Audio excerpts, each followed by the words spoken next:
함께 따라하겠습니다. 최고의 하나님께 최선의 예배를, 최고의 하나님께 최선의 예배를. 여러분, 밤이 깊어지면 깊어질수록 새벽별은 더 강하게 빛나듯이 세상이 어두워지면 어두워질수록 우리 예수님의 빛은 더 광명하게 비치게 됨을 여러분 믿으시기 바랍니다. 특별히 어제는 이 대한민국의 잃어버린 빛을 되찾은 광복 81주년이 되는 날이었는데요, 대한민국의 자유의 빛을 찾기 위해서 자신들의 목숨도 아끼지 않고 내어준 우리 독립운동가들과 또 이런 대한민국을 버리지 않으시고 해방시켜 주신, 구원의 은총을 베풀어 주신 우리 하나님께 다시 한 번 더 감사와 영광의 박수를 올려드리도록 하겠습니다.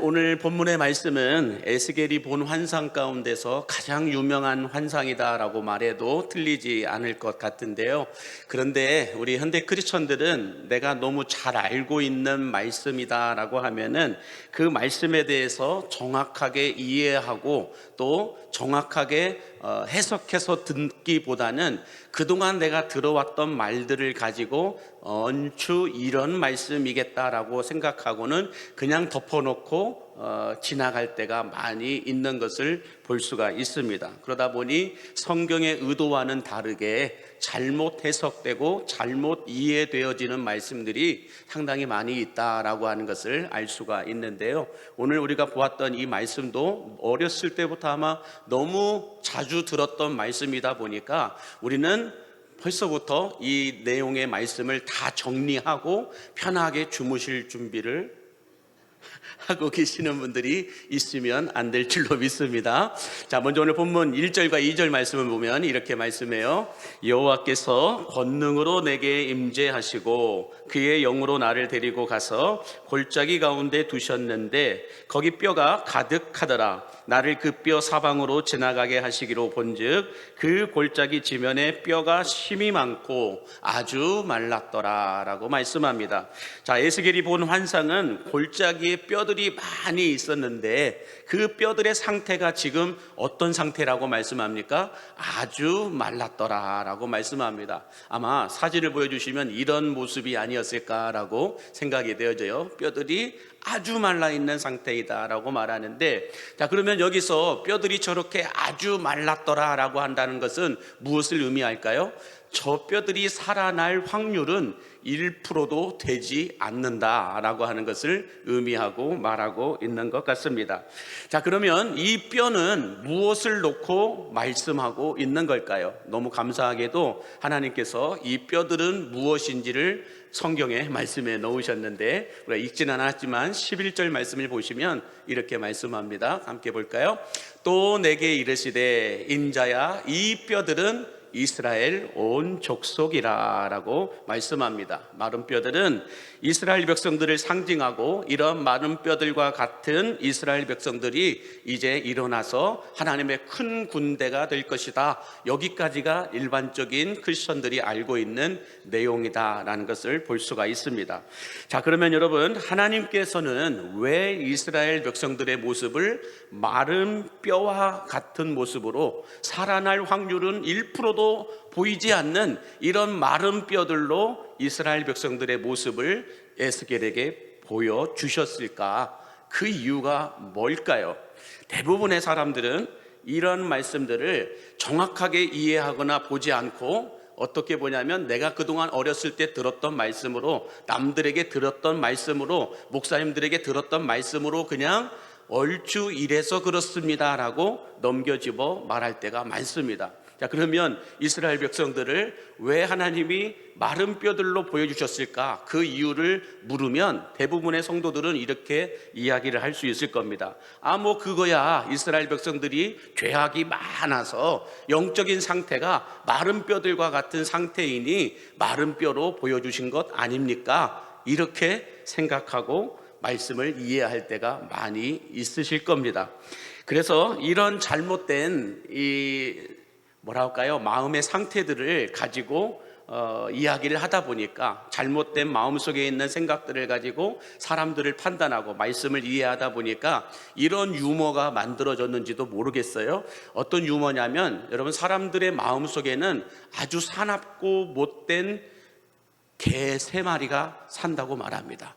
그래서 개 조심을 해야 된다라고 말하는데, 그 개가 어떤 개들일까 한번 보여주시면 바로 저런 개들입니다. 선입견, 편견, 참견 하는 이런 개들이 많이 있기 때문에 이런 개들을 우리는 마음속에서 조심해야 한다라고 말씀들을 하세요. 자, 그런데 이렇게 사납고 못된 우리 안에 있는 3가지의 이 강아지가 온순하고 부드러운 강아지, 마치 이런 강아지예요. 다음 사진 보여주시면, 이렇게 예쁘고 온순한 강아지로 바뀌기 위해서는, 이런 강아지로 만들기 위해서는 어떤 강아지가 필요하냐? 밑에 보니까 백문이 불여 일견이 필요하다라고 말하기도 합니다. 무슨 말이냐면, 사람들은 자신들의 마음속에 있는 이 편견과 선입견을 가지고 사람들의 상태를 판단하고 평가하고 이야기하면서 착각할 때가 너무 많다라는 거예요. 그래서 이런 착각들을 하지 않기 위해서는 정확하게 100번의 말보다는 속마음을 한 번 더 보여주는 것이 낫다라고 하는 말씀들을 할 때도 있습니다. 자, 그러므로 우리는 성경을 읽을 때에 특별히 내가 어렸을 때부터 들어서 너무 잘 알고 있는 말씀일수록 더 정확하게 봐야 되고 더 정확하게 이해하고 읽으셔야 할 줄로 믿습니다. 자, 그렇다면 오늘 우리가 보았던 11절 말씀을 다시 한 번 더 보시면 이렇게 말씀을 합니다. 시작. 또 내게 이르시되, 인자야, 이 뼈들은 이스라엘 온 족속이라. 그들이 이르기를 우리의 뼈들이 말랐고 우리의 소망이 없어졌으니 우리는 다 멸절되었다 하느니라 라고 말씀합니다. 하나님이 먼저 이스라엘 백성들을 저들은 마른 뼈들이다 라고 말씀하시지 않고, 오히려 이스라엘 백성들 자신들이 우리들은 뭐라고 얘기하고 있어요? 우리들의 이 영적인 상태가 마른 뼈와 같이 소망도 없어 보이고 다 멸절하여 없어지게 될 것이다 라고 말하고 있는 것을 볼 수가 있습니다. 자, 그러면 여러분, 이스라엘 백성들이 왜 이렇게 자신들의 상태를 절망적인 상태로 자가 진단을 하였을까? 왜 이스라엘 백성들은 자신들을 마른 뼈와 같다라고, 소망이 없고 다 멸절하게 될 것이라고 이렇게 평가를 하고 있는 이유가 뭘까? 그 이유는 한번 다음 사진을 보여주시면, 이스라엘 백성들이 북이스라엘과 남유다로 나누어져 있었는데, 북이스라엘은 다 아수르 제국에게 멸망을 당해서 그 아수르 제국으로 포로로 끌려갔습니다. 또 남유다는 BC 586년에 바벨론 제국이라고 하는 이 나라에 의해서 멸망을 당해서 바벨론 제국으로 모두가 다, 웬만한 사람들은 다 포로로 끌려갔습니다. 이 포로로 끌려간 사람들 가운데 오늘 본문의 주인공인 에스겔도 끌려가게 되었는데, 에스겔은 원래 제사장이었어요. 근데 끌려가서 거기에서 바벨론 제국의 운하를 건설하는 강제 노동을 거기에서 감당하고 있었다라고 에스겔서 1장에 보면 기록되어져 있는데요. 자, 이렇게 에스겔도 그렇고 이스라엘 백성들도 보니 나라를 잃어버리고 포로로 끌려온 이스라엘 백성들이 자신들의 현실을 보니까 어떻게 해요? 이제 고국으로 돌아갈 소망도 없고 이렇게 바벨론 제국에서 늙어 죽는구나 라고 생각하면서 이제 우리는 다 멸절하게 될 것이다 라고 스스로 판단할 수밖에 없었을 것이다 라는 것입니다. 이와 마찬가지로 120년 전 우리 조국 대한민국도 마찬가지였습니다. 한번 사진을 보여주시면 1910년 8월 29일에 경술 국치일로 나라의 국권이 상실되는 일이 있었습니다.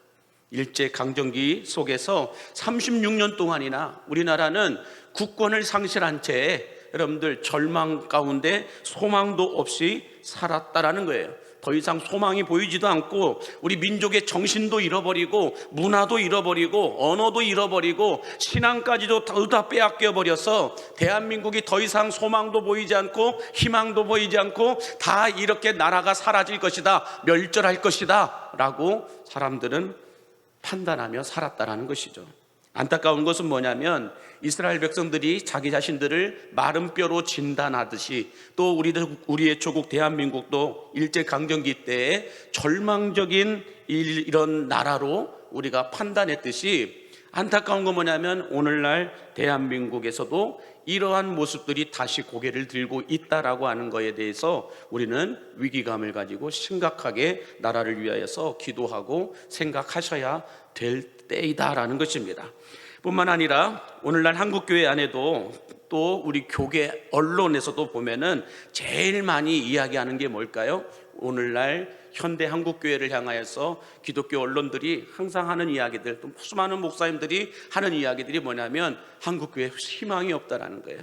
또 한국교회에 더 이상 부흥은 없을 거라는 거예요. 부흥은 끝났다라는 거예요. 현상 유지만 해도 잘하고 있다라고 말씀들을 하십니다. 그래서 다음 세대들이 줄어들고 젊은 청년들이 다 교회를 떠나고 이제 교회 안에는 초고령층들만 남아서 이대로 몇십 년만 흘러가도 교회는 다 사라지고 멸절하게 될 것이다 라고 분석해서 말씀하시는 분들이 많다라는 것입니다. 한마디로 오늘날 한국교회는 골짜기, 에스겔 골짜기에 있는 마른 뼈들과도 같다라고 말씀하시는 분들이 많다라는 거예요. 자, 그러면 여기서 중요한 질문 하나를 던져야 됩니다. 이스라엘 백성들도 오늘날 현대 크리스천들도 다 희망이 없다, 다 우리는 마른 뼈들과도 같다라고 말씀들을 하시는데, 그러면 하나님께서는 뭐라고 말씀하실까요? 하나님께서도 이스라엘 백성들을 마른 뼈로 보실까요? 하나님께서도 우리의 조국 대한민국과 한국교회를 아무런 소망이 없고 다 끝났다라고 하는 마른 뼈들로 한국교회를 바라보실까요? 이런 질문을 던져봐야 됩니다. 다시 말해서 하나님께서 우리나라를, 우리 교회를, 우리 가정과 사업장과 일터와 자녀들을 마른 뼈라고 보시겠냐라는 거예요. 아닙니다. 정반대라는 거예요. 정반대로 보시고 정반대로 말씀하시고 있는 걸 볼 수가 있는데, 오늘 본문 5절과 6절 말씀을 다 같이 함께 보겠습니다. 주 여호와께서 이 뼈들에게 이같이 말씀하시기를, 내가 생기를 너희에게 들어가게 하리니 너희가 살아나리라.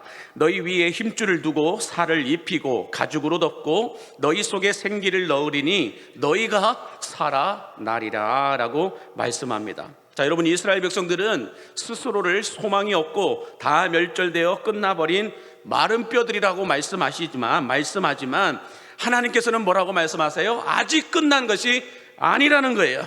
내가 내 생기를 너희에게 불어넣어서 너희를 다시 살아나게 할 것이다. 너희가 다시 고국으로 돌아가게 할 것이다. 이 말씀을 하고 계신 거예요. 실제로 여러분, 바벨론 제국의 포로로 끌려갔던 이스라엘 백성들이 70년이 지나고 난 이후에 다시 고국으로 돌아옵니다. 1차 포로기한, 2차 포로기한, 3차 포로기한을 통하여서 다시 이스라엘 백성들이 고국으로 돌아오는 하나님의 응답이 있었음을 믿으시기 바랍니다.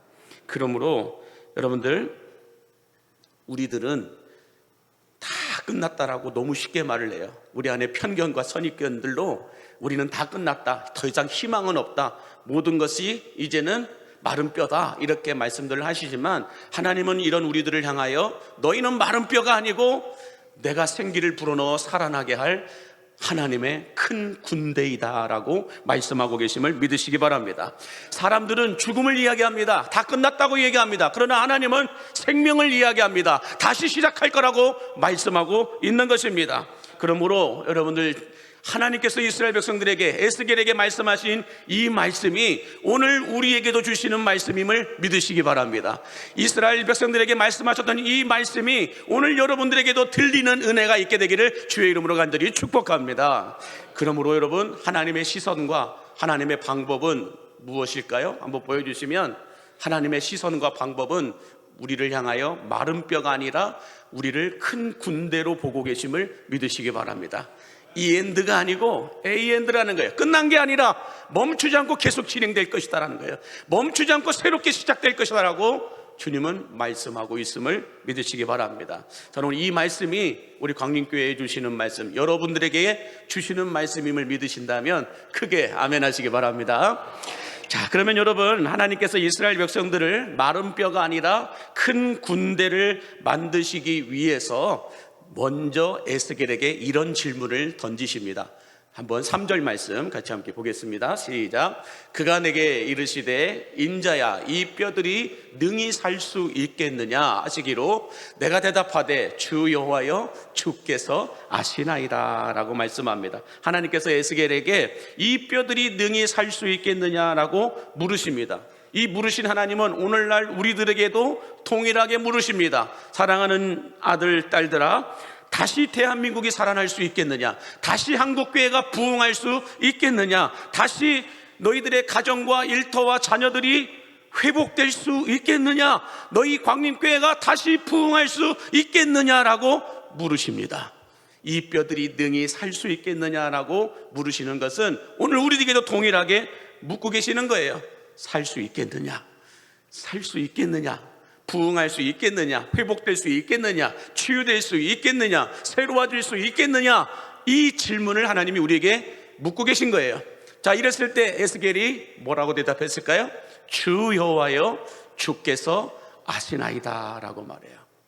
이 말씀이 그럴듯해 보이지만 가장 아리까리한 말씀입니다. 가장 애매모호한 말씀이라는 거예요. 이것도 아니고 저것도 아닌 애매모호한 말이 주 여호와여 주께서 아시나이다라는 거예요. 여러분, 이 말은 뭔 말이냐면 주여 당연히 그렇게 이루어질 줄 믿습니다 라고 말하는 것도 아니고 에이 주님 보십시오 마른 뼈들입니다 불가능합니다 라고 말하는 것도 아니라는 거예요. 주 여호와여 주께서 아시나이다 라고 말합니다. 그러면 여러분, 에스겔은 왜 이렇게 애매모호한 말을 했을까요? 그 이유는 머리로는 하나님이 능히 그렇게 하실 줄을 믿어요. 알고 있어요. 그러나 눈으로 보는 현실은 마른 뼈들만 보인다는 거예요. 그러다 보니 이렇게 말할 수도 없고 저렇게 말할 수도 없는 애매모호한 상황 가운데서 에스겔은 이 모든 공을 하나님께 떠넘깁니다. 주 여호와여 주께서 아시나이다. 우리들도 마찬가지입니다. 머리로는 주님이 함께 하시면, 하나님께서 은혜를 베풀어 주시면, 하나님께서 능력을 베풀어 주시면 다시 일어설 수 있고 다시 회복할 수 있고 다시 부흥할 수 있고 다시 새로워질 수 있음을 믿습니다. 그러나 내 눈앞에 보이는 현실은 마른 뼈들과 같이 이것도 안 되고 저것도 안 되고 이것도 막혀 있고 대출도 막혀 있고 이런 건강도 막혀 있고 다 막혀 있으니 하나님은 안 될 것 같은데요. 근데 하나님을 보면 될 것 같은데요. 나를 보면 안 될 것 같은데요. 그러니까 애매모호하게 중간에서 주께서 아시나이다 이렇게 얘기하고 있는 겁니다. 자, 그러나 여러분, 하나님이 에스겔에게 질문하셨을 때 원하셨던 답은 뭘까요? 또 오늘날 우리들에게 질문하시면서도 하나님이 원하시는 답은 무엇일까요? 그 답을 예수님이 마가복음 14장 36절에서 이렇게 말씀해 놓으셨어요. 같이 보겠습니다. 이르시되 아빠 아버지여 아버지께는 모든 것이 가능하오니 나의 원대로 마시옵고 아버지의 원대로 하옵소서. 아버지께는 모든 것이 가능합니다. 예 주님 당연하지요. 주님이 말씀하시면 능치 못할 일이 없음을 내가 믿습니다 라고 예수님이 말씀하시고 어떻게 하세요? 십자가에 못 박혀 죽으셔요. 그리고 난 다음에 말씀하신 대로 3일 만에 부활하셔서 부활의 능력을 나타내십니다. 우리들도 마찬가지예요. 내가 눈으로 보기에는 마른 뼈들밖에 보이지 않아요. 그래서 안 될 것 같아요. 그럼에도 불구하고 말씀하시는 분이 하나님이시라면 아버지께는 모든 것이 가능합니다. 그러므로 내가 말씀에 의지하여 그물을 내립니다. 말씀에 의지하여 순종하겠습니다.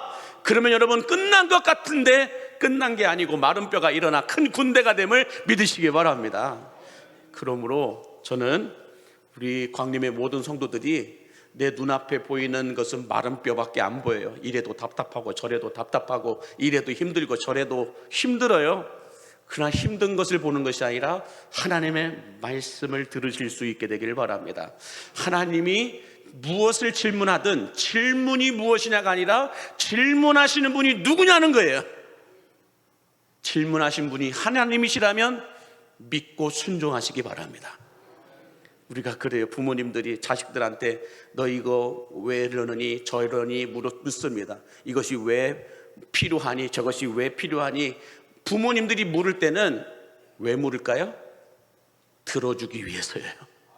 거부하기 위해서보다는 그것을 잘 해결해주고 풀어주기 위해서 묻는 거예요.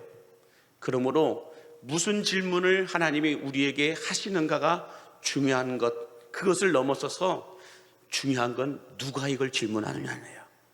이것을 인간이 질문하느냐, 하나님이 질문하시느냐, 이거에 따라서 여러분 순종의 결정이 달라지게 됨을 믿으시기 바랍니다.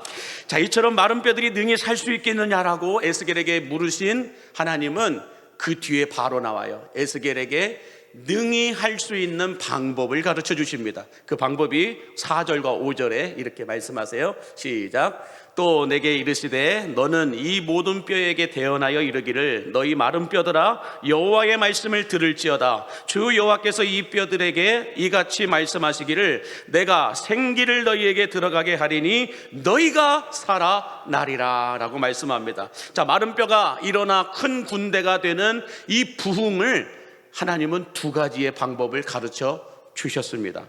첫 번째는 뭐예요? 보여주시면 말씀을 대언하라 라고 말씀하셨고, 두 번째는 생기가 들어가게 하라 라고 말씀하시는데, 이 생기라고 하는 말은 히브리어로 루아흐라고 얘기하는데, 루아흐라는 말은 성령이라고 하는 말로 해석을 하고 있습니다. 그래서 말씀을 대언하라, 그리고 성령이 들어가 일하시게 하라, 이 두 가지를 말씀하시고 있는 걸 볼 수가 있습니다.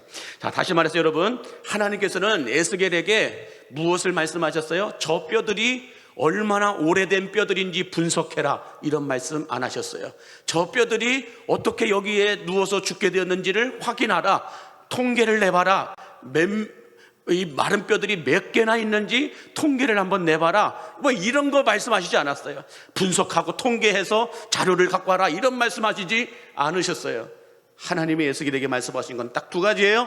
말씀을 선포하라, 성령이 부어 들어가도록 성령에게, 생기에게 대언하라, 이 두 가지를 말씀하고 있는 걸 볼 수가 있습니다. 자, 그러므로 여러분, 마른 뼈와 같은 우리의 조국 대한민국도, 한국교회도, 우리 광림교회도, 우리의 가정과 기업과 일터와 자녀들에게도 여러분들 다시 살 수 있는 방법은 하나님의 말씀과 성령임을 믿으시기 바랍니다. 말씀이 있고 성령이 임하시면 여러분들 죽은 뼈들이 일어나 하나님의 큰 군대가 될 수 있음을 믿으시기 바랍니다. 자, 그런데 중요한 건 뭐냐면, 하나님이 이 말씀과 성령을 이야기하시면서 말씀의 역할과 성령의 역할을 구분지어 말씀하고 계신 것을 볼 수가 있습니다. 그냥 말씀 충만, 성령 충만하면 되지, 말씀이 하는 역할은 뭐고 성령이 하는 역할은 뭔가, 이걸 또 굳이 구분할 필요가 있나? 필요가 있어서 구분해 놓으신 걸 볼 수가 있는데요, 우리가 보지 않았지만 7절과 8절 말씀 같이 함께 보겠습니다. 이에 내가 명령을 따라 대언하니 대언할 때에 소리가 나고 움직이며 이 뼈 저 뼈가 들어맞아 뼈들이 서로 연결되더라. 내가 또 보니 그 뼈에 힘줄이 생기고 살이 오르며 그 위에 가죽이 덮이나 그 속에 생기는 없더라. 자, 여기서 말씀의 역할이 무엇인가를 말씀해 주고 있는데요, 한번 보여주시면, 말씀의 역할은 무엇이냐면 이 뼈 저 뼈 흩어진 것들을 다시 모으는 역할을 한다라고 말해요. 또 끊어진 것들, 뼈끼리 서로 떨어져 있는 것들을 서로 이어주는 역할, 연결시켜주는 역할을 한다라고 말씀해요. 무너진 것들을 다시 세우고 어지럽게 혼란스러운 것들을 정리하고 정돈해서 질서를 잡아주는 역할을 하는 게 말씀이다라고 이야기하고 있습니다. 말씀이 임하기 전, 여러분 우리들의 삶도 마찬가지예요. 말씀이 임하기 전 우리들의 삶과 마음은 뒤죽박죽이고 혼돈하고 혼란스러운 무질서한 카오스 상태에서 살아갈 때가 많습니다. 이 카오스 상태가 언제일까요? 창세기 1장에 가서 보면 하나님이 천지를 창조하시기 전에 이 세상의 상태를 흑암과 공허와 어떤 혼돈 속에 있었다라고 말씀하고 있어요. 그런데 이 말씀 속에서, 하나님의 이런 상태 속에서 하나님의 말씀이 임하니까 첫째 날 빛과 어둠이 만들어지고, 둘째 날 하늘과 땅과 바다가 만들어지고, 셋째 날 물고기도 있고 이런 자연 만물들이 만들어지고, 하나님의 말씀이 임하게 되니까 무질서한 혼돈과 공허와 흑암 속에서 질서정연하게 코스모스 상태로 바뀌게 됨을 여러분 믿으시기 바랍니다. 말씀이 없을 때는 무질서예요, 카오스예요, 혼란스러워요, 시끄러워요. 그러나 하나님의 말씀이 임하게 되면 그 모든 것들, 흩어져 있던 것들이 모아지게 되고 떨어져 있던 것들이 연결되어지게 되고 아무것도 할 수 없이 누워만 있었던 것들이 하나가 되어서 여러분들 형상을 만들고 모양을 만들고 제대로 된 모습을 갖추어지게 됨을 믿으시기 바랍니다. 그러므로 여러분, 교회 안에 말씀이 없으면, 교회 안에 말씀이 왕성하지 않으면 그 교회는 무질서해집니다. 질서가 없어요. 질서가 없으면 시끄러워져요. 분열하게 되고. 그러나 말씀이 왕성한 교회들을 가서 보면 교회로서의 영적인 기능들을 잘 갖추어 놓고 있는 것을 볼 수가 있습니다. 이런 것도 만들어져 있고 저런 것도 만들어져 있고 뭔가 모르게 교회 안에 질서정연한 모습이 보인다라는 거예요. 권위가 바로 세워져 있을 뿐만 아니라 말씀이 왕성하게 되면 성도들끼리 지켜야 될 그런 어떤 선들이 아름답게 지켜지고 있는 것을 볼 수가 있다라는 거예요. 자, 그런데 중요한 것은 말씀이 임하게 되면 이러한 영적인 기능들이 다 갖추어지게 됩니다. 사람의 모양이 갖추어지게 됩니다. 교회의 모습이 갖추어지고 교회 안에 있는 영적 기능들이 다 갖추어지게 됩니다. 그러나 중요한 건 말씀의 역할은 거기까지라는 거예요. 그러면 사람이 일어나 움직일 수 있는 능력, 교회가 가지고 있는 영적인 기능들을 움직일 수 있는 능력은 무엇이 필요하다는 거예요? 성령이 임하셔야 된다는 거예요.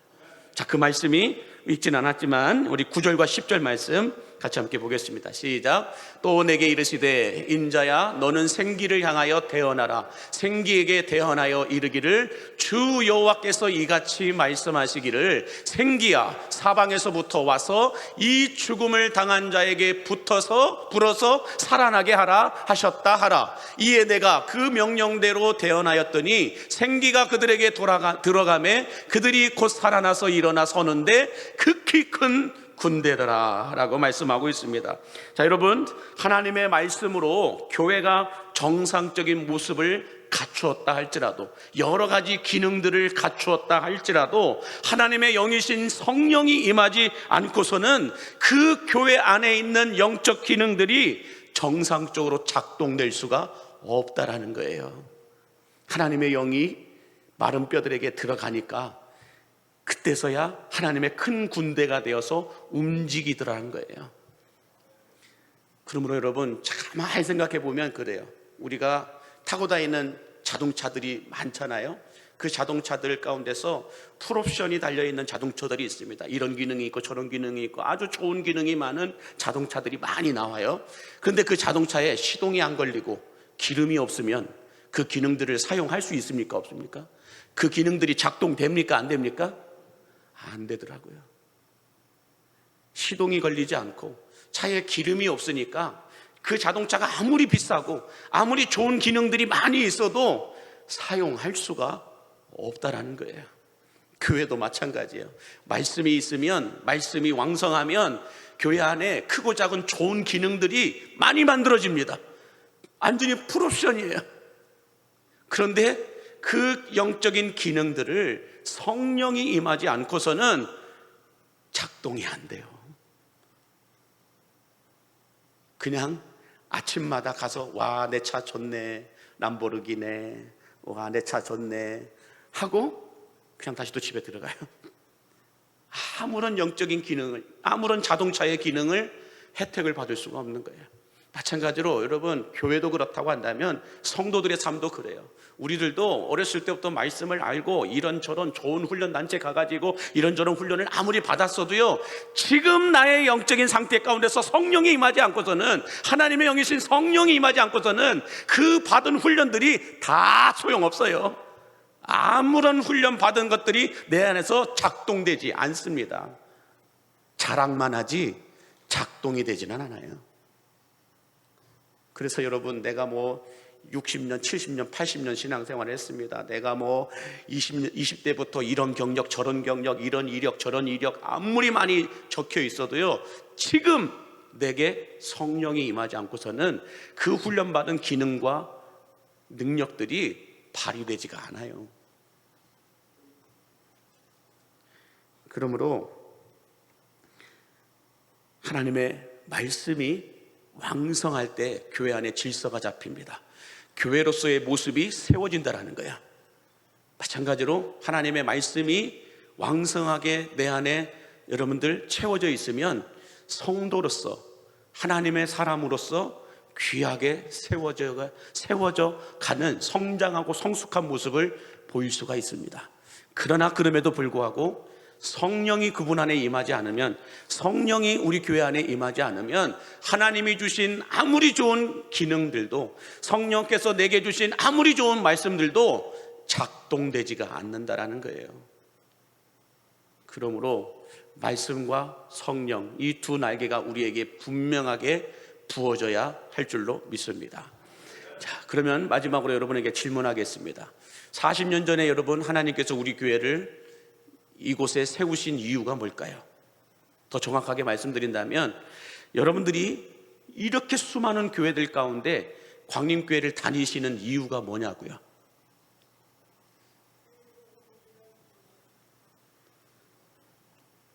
감사하게도 많은 새가족분들이 오실 때마다 뭐라고 말씀하는지 아세요? 목사님, 말씀이 좋아서 교회에 등록했습니다, 이렇게 말씀하시는 분들이 많더라고요. 너무너무 감사해요.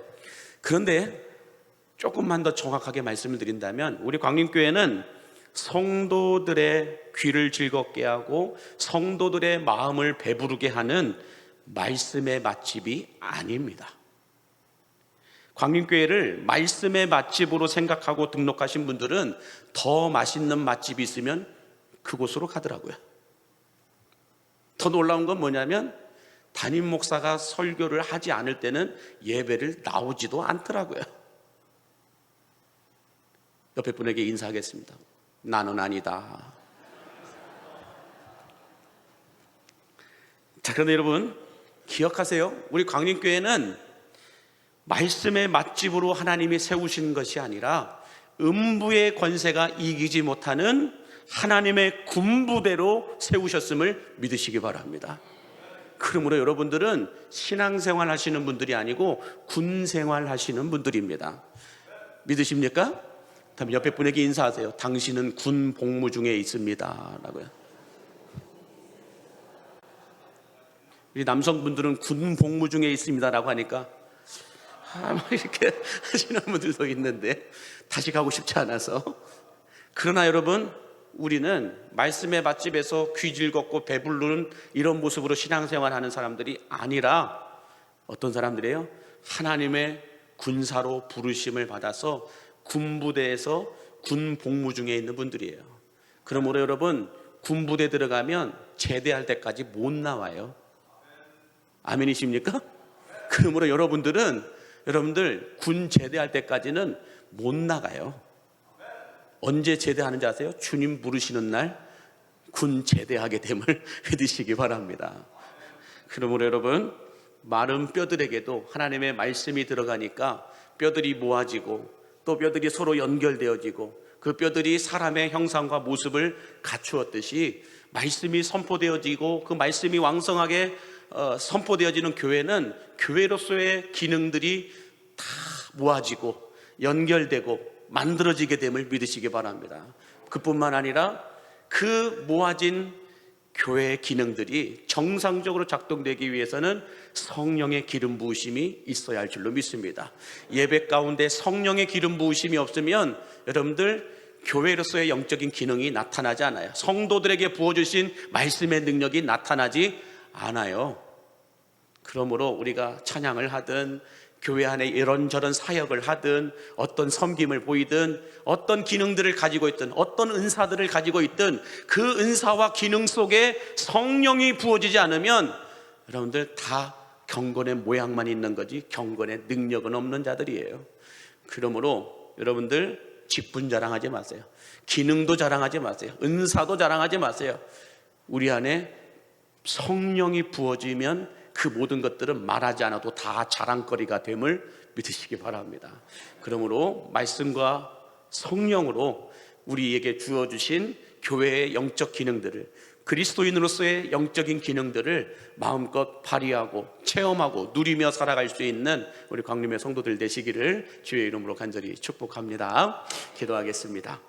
만복의 근원 되신 하나님, 81년 전 자유가 없던 이 땅에 광복의 아침을 허락하여 주셨듯이 오늘날 이 땅에 어둠의 권세들이 숨겨놓은 죄악의 사슬에 묶여서 살아가고 있는 영혼들을 불쌍히 여겨주시사 예수님의 구원의 빛을 비추어 해방시켜 주시옵시고 하늘의 기쁨과 자유함을 누리게 하여 주옵소서. 무엇보다 마른 뼈들에게 말씀이 선포되었을 때 뼈들이 모아지고 연결되어져서 사람의 모양과 형상을 갖추었듯이 하나님의 큰 군대로 부르심을 받은 우리들도, 우리 교회에도 하나님이 주시는 영적인 기능들이 온전히 정상적으로 작동되어지고 나타날 수 있도록 성령의 충만함을 허락하여 주옵소서. 예수님 이름으로 축복하며 기도하옵나이다. 아멘. 우리 함께 보리라 찬송하겠습니다.